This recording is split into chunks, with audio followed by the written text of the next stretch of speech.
ನನ್ನ ಹೆಸರು ಪ್ರೀತಮ್. GSPS ಮಾಯಗೊಂಡಳ್ಳಿ ಶಾಲೆ. ನಾವಿವತ್ತು ಕೋನ ರೇಖೆ ಮಾಡಲ್ ಮಾಡಿದ್ದೀವಿ ಫ್ರೆಂಡ್ಸ್. ಏನೇನು ಮಾಡಿದ್ಯಾ ಎಕ್ಸ್ಪ್ಲೇನ್ ಮಾಡು. ನಾನು ಆ್ಯಂಗಲ್ಸ್ ಬಗ್ಗೆ ಹೇಳ್ತೀನಿ. Acute angles, right angles, opposite angles, bisected angles.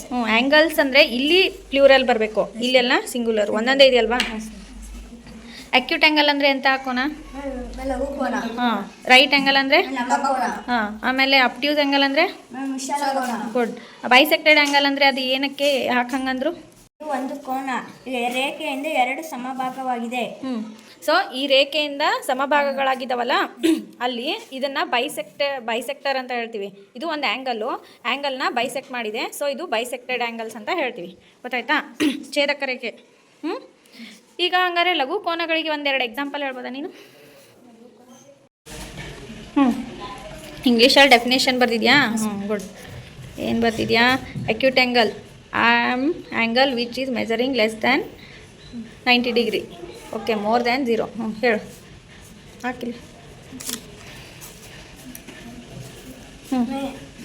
ಸೊನ್ನೆಗಿಂತ ಜಾಸ್ತಿ 90ಗಿಂತ ಕಡಿಮೆ ಇರುವ ಕೋನವನ್ನು ಲಘು ಕೋನ ಎಂದು ಕರೆಯುತ್ತೇವೆ. ಉದಾಹರಣೆ 90 ಡಿಗ್ರಿ, 10, 115, 80 ಡಿಗ್ರಿ. 100 ಬರುತ್ತಾ?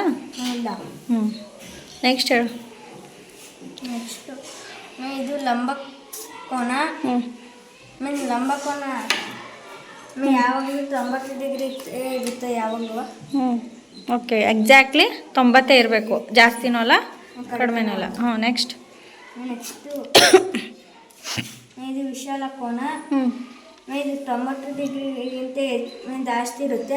ಉದಾಹರಣೆ 110, 15, 115, 120. 90 ಡಿಗ್ರಿಗಿಂತ ಜಾಸ್ತಿ ಅಂದರೆ 270 ಆಗ್ಬೋದಲ್ಲ? ಇರುತ್ತಾ? ಇರಲ್ಲ 270. ಮತ್ತೆ 180 ಒಳಗೆ. ಅದೆರಡೂ ಹೇಳಬೇಕು. 90ಕ್ಕಿಂತ ಜಾಸ್ತಿನೂ ಇರುತ್ತೆ, 180 ಒಳಗಿರುತ್ತೆ.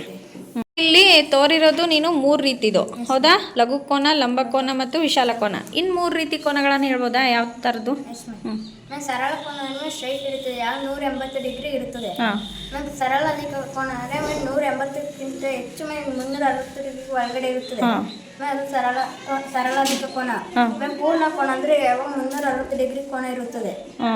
ಪೂರ್ತಿ ಕಂಪ್ಲೀಟ್ ಆಗಿ 360 ಇರುತ್ತೆ. Okay, good, very good. ಇನ್ನು ನೀನು ಹೇಳ್ತೀಯಪ್ಪ ಈ ಕಡೆ ಲೈನ್ಸ್ ಬಗ್ಗೆ. ಇದು ಪ್ಯಾರಲಲ್ ಲೈನ್ಸ್, ಇದು ಸಮಾನಾಂತರ ರೇಖೆಗಳು. ಎರಡನೇದು ಪರ್ಪೆಂಡಿಕ್ಯುಲರ್ ಲೈನ್ಸ್, ಇದು ಲಂಬ ಛೇದಕ ರೇಖೆಗಳು. ಇವಾಗ ಮೂರನೇದು ಇಂಟರ್ಸೆಕ್ಟಿಂಗ್ ಲೈನ್ಸ್, ಅಂದರೆ ಛೇದಕ ರೇಖೆಗಳು.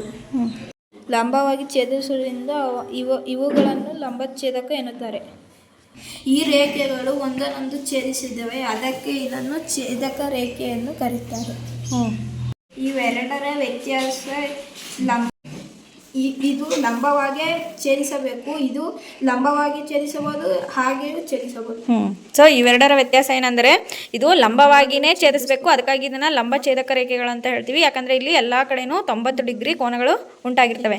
ಇಲ್ಲಿ ಛೇದಕ ರೇಖೆಗಳೆಂದರೆ ಇವು ಯಾವುದೇ ಒಂದು ಸಾಮಾನ್ಯ ಬಿಂದುವಿನಲ್ಲಿ ಛೇದಿಸ್ತವೆ, ಆದರೆ ಇಲ್ಲಿ ಲಂಬ ಕೋನಗಳೇ ಉಂಟಾಗಿರ್ತವೆ ಅಂತ ಹೇಳೋಕ್ಕಾಗಲ್ಲ. ಲಂಬ ಕೋನಗಳು ಉಂಟಾಗಿರ್ಬೋದು, ಹಾಗೇನೂ ಬೇರೆ ಕೋನಗಳು ಉಂಟಾಗಿರ್ಬೋದು. ಹಾಗಾಗಿ ಇವುಗಳನ್ನು ಛೇದಕ ರೇಖೆಗಳಂತ ಹೇಳ್ತೀವಿ. ಈಗ ಗೊತ್ತಾಯ್ತಾ? ಓಕೆ, ಚೆನ್ನಾಗೈತೆ ನಿಮ್ಮದು ಮಾಡಲು, ಆ್ಯಂಗಲ್ಸ್ ಮತ್ತು ಲೈನ್ಸು. ಓಕೆ, ಧನ್ಯವಾದಗಳು. Happy national maths day.